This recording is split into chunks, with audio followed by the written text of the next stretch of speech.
Yo, what's going on, guys? Crispy Flakes here. Welcome to Extra Crispy. For today's video, we have a trade rumor that I've kind of been seeing floating around on, NBA websites and stuff like that, and that is the talks of Damian Lillard being traded to the Los Angeles Lakers. So this has been a rumor for a while now. Bill Simmons actually went on the record to say that he thinks this is going to happen before the NBA trade deadline of this season. So we are going to see what if that trade actually did go down. Kind of like the transaction that I've been seeing out there, or something along the lines of Lonzo Ball, KCP, and a first-round draft pick for Damian Lillard, and a filler player too. The reason both teams would do this is because obviously, Damian Lillard and CJ McCollum, as of right now, have not really had much playoff success. So, you get Lonzo Ball, who is younger out there. You get KCP, who also is a pretty decent player. You get the first-round draft pick, and you really get, Lonzo, who would be the rebuild piece of this team. Not to mention Lonzo would get to go to a team where it would be his team out there, like him and CJ McCollum.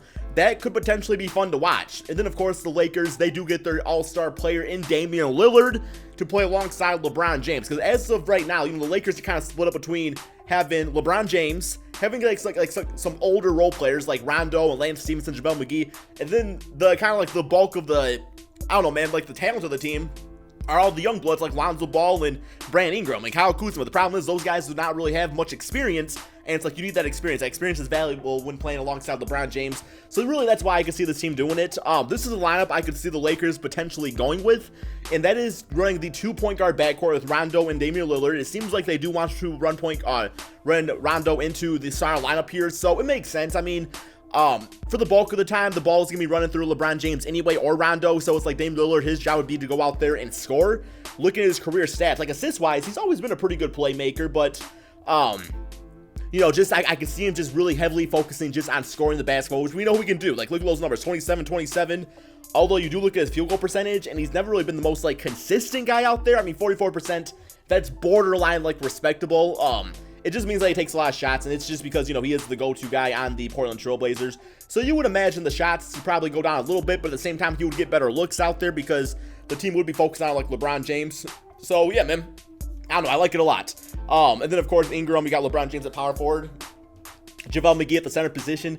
I'm not gonna lie, I would even be willing for the Lakers to give up, a Kuzma and maybe, even a Josh Hart to try to get Nurkic, Nikola Jokic. No, I'm thinking Nikola Vucevic. Nurkic, the center for the Portland Trail Blazers. He's like a 17-10 guy out there. The type of center this team could definitely use. But yeah, man, let's go ahead and get going on the simulation. Do I expect Damian Lillard and LeBron James to really do much together, or are the Lakers just kind of better off maybe going out there? Let me disable these trades real quick. Are they better off just going out there and running with Ingram and Lonzo Ball, LeBron James, stuff like that? Personally speaking, I think that's probably the better way to go, is not going for Damian Lillard. Just because, for one, you got the cap space right now to sign, a big name free agent this upcoming season. So as of right now, this first season, it might not end in a championship, but in the long run of things, LeBron James is still good enough to at least get to the Western Conference Finals in this case, I would probably say. So it's you build that experience for Brandon Ingram and Lonzo Ball, and then eventually you sign the big name free agent, there's rumors of Kevin Durant, Klay Thompson, Kawhi Leonard, I'm still going to be up in there and play. There's even trade rumors for Anthony Davis.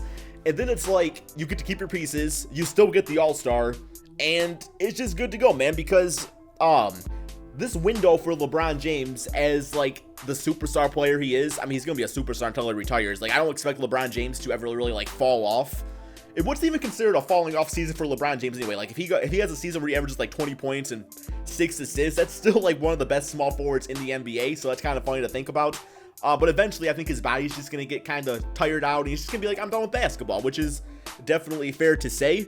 But you got to imagine at the age of, 33, 34, or something along those lines, that window, he could, max speaking, play until he's 40, right? I mean, I don't even expect him to play that long. I expect him to retire around 38, 39, personally speaking. But then at that point, it's 5 years from now, Lonzo Ball is going to be 24, 25, entering his prime. Same song and dance with the guys like Kuzma and Ingram. So, in my opinion, you keep those guys and see how they do with LeBron James, because while they are still on rookie contracts, that means you can afford the players to put around LeBron that you want.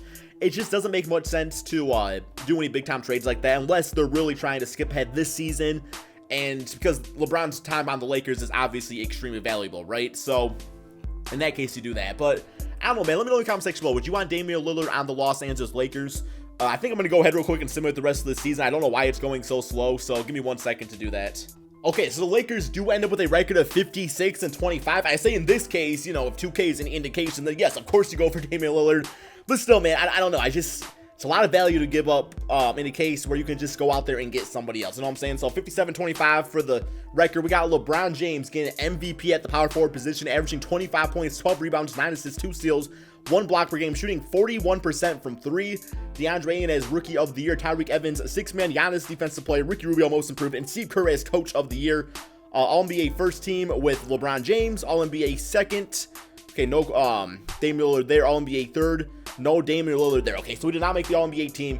I mean, switching to a different position too, it's really just like not having the basketball as much. You would expect a dip in the stats. I'm actually really curious to see what type of stats he put up at the shooting guard position. But I don't know, man. The NBA is just like such like a positionless league these days where you just want to put your best players on the court, right?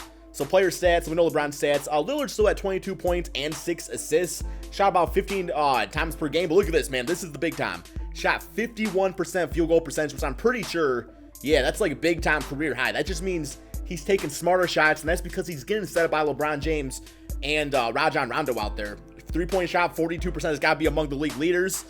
We got Kuzma out there, about 13 points, 5 rebounds off the bench. Ingram looking like he could be a little better out there, but I think it's safe to say Ingram on a championship team is probably a third option at this point, maybe even a fourth option. I'll probably say a third option, though, depending how he does. Rondo as a starter, average 8 points, 4 rebounds, 9 assists, so yeah, he definitely had the basketball a lot. First round of the playoffs, though, we do have the San Antonio Spurs. Let's go ahead and simulate current round, see how this goes. They got DeMar DeRozan, of course, and this is really what would pay off. Like, is it like a Damian Lillard and the Lakers enough to run in the playoffs? Look at that, man. They won in a 7-game series, so the Spurs made it difficult. And I said I would expect, oh my God, dude, look at that triple-double. He only shot 11 times, too, which is just crazy, but he got to the free throw line a lot. JaVale McGee looking like damn, I don't know, man, Shaquille O'Neal out there with the 19 and 12, but a lot of balanced scoring out there. Damian Lillard 29, 2 and 6, so he was big time in that closeout game. He can be clutch like that, too. I said I expect this team to get to the Western Conference Finals. Even that, man, like playing Houston like this, it's going to be difficult. It's going to be very difficult, but got the first game, got game 2, lost game 3, lost game 4, 3-2, and 4-2. Okay, so they are in the NBA Western Conference Finals against the Golden State Warriors. Here is the closeout game. I don't expect them to get past the Warriors. I don't think they would be that good. Simulate current round, see how this goes, though. Might get swept, man. 1-1, 2-1. Oh, my God. Oh, my God. 3-2. Come on, man. Oh, my God. Y'all bitch ass made me a believer out there. I thought he was about to win that. You just blew that 3-1, bro. Damn, though. I mean, it was still a close series, so no doubt Damian does get them closer. But, yo, real quick, how did the Portland Trailblazers do? I better check that out before we end this video. So, yeah, player stats. I want to see what their record was, too. Yeah, so Trailblazers. We got CJ McCollum. I mean, pretty good scoring stats. Seth Curry, we got Nurkic. Lonzo Ball at 10 points, 5 rebounds, 8 assists. Those are really good numbers as he's an 82 overall player now. KCP doing his thing off the bench. But, yeah, man, so I can't imagine they were not in the playoffs. I know that much. Check out the conference standings. Maybe they were close. No, they were actually rated the worst team in the NBA. So, Lonzo's a good start, though, for a rebuild, I'd say. So, simulate the rest of the playoffs, see who wins it all.